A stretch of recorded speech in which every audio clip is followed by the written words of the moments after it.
এই নিন মা, হাঁড়ি চাল সবজি আপনি আজ থেকে আলাদা খাবেন।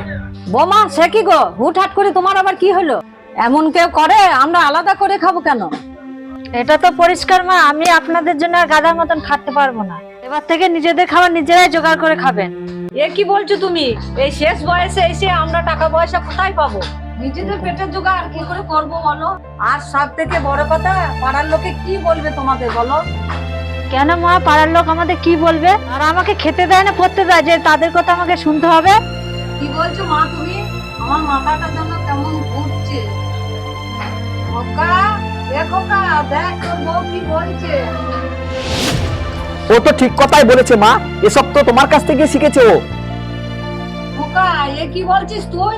আমি আবার কি শিখিয়েছি? হ্যাঁ মা, কাল যখন আমরা শপিং করে বাড়ি ফিরছিলাম তখন দেখি রতনদার নতুন বউকে তুমি এইসব কথাগুলোই বলছিলে। কি? হ্যাঁ মা, আপনি ভালো করে মনে করে দেখুন তো আপনি কি বলছিলেন।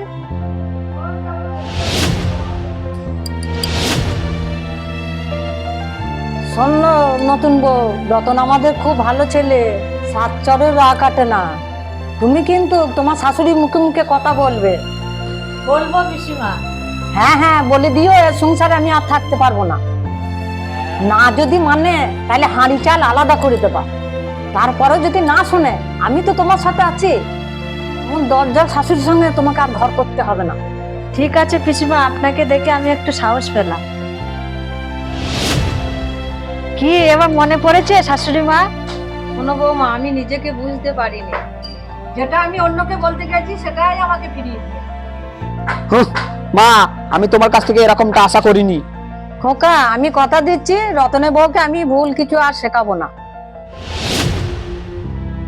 না মা, যা শেখানোর তো সব শিখিয়ে দিয়েছে। এখনই তাদের কাছে গিয়ে ক্ষমা চেয়ে আসবেন, তা না হলে রইলো হয় হাঁড়ি করায়, আজ থেকে আলাদা রান্না হবে। না না বৌমা, আমি এখনই গিয়ে ওদের কাছে ক্ষমা চেয়ে আসছি।